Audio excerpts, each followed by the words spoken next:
When you decided to take on this project about James Brown, this very ambitious project, were you completely crazy, or did you share so much with James Brown that it was a natural? Well, I'm crazy.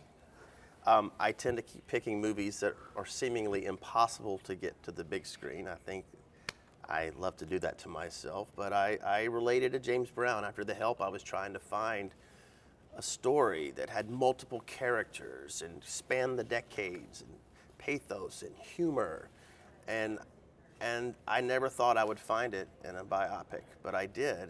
And what I loved about James Brown was that same drive that I feel I have to keep bettering myself and topping what I had just done. So when I read about the man that kind of shows you how to do it, I had to tell his story. And there's many ways, of course, to approach the life of somebody who encompassed so many decades.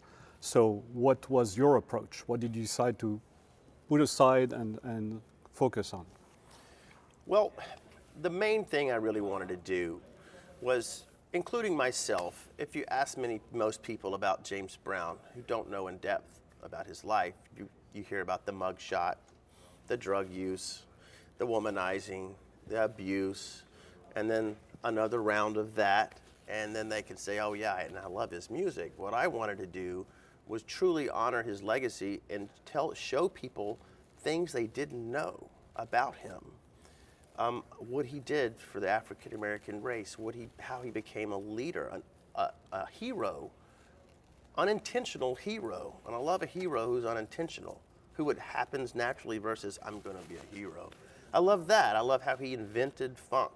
I love how to say he had adversities as a childhood is an understatement. I want people to know that he was left in the woods by his parents at 6 years old for 6 weeks at a time.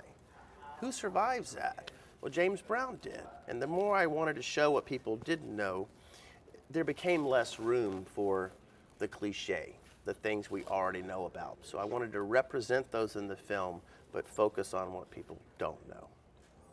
And among the producers was an obscure singer from a group called Rolling Stones. Is it Rolling Stones or the Pebbles, something? Something like that, yeah. How was it to work with this guy? He's great, and what's great about Mick, is that as we all began working together, Brian Grazer, Mick, icons in music and film, their name tag went away, and we all rolled our sleeves up and worked really hard together. And we all did the most mundane of tasks, talking about budgets. How are we going to do this? How are we going to convince the studio? And they rolled their sleeves up, and Mick did as well, and he was a true partner. What was the most challenging part? I know all movies are a series of challenges, but well, forget about this question. I'm told we have to wrap up.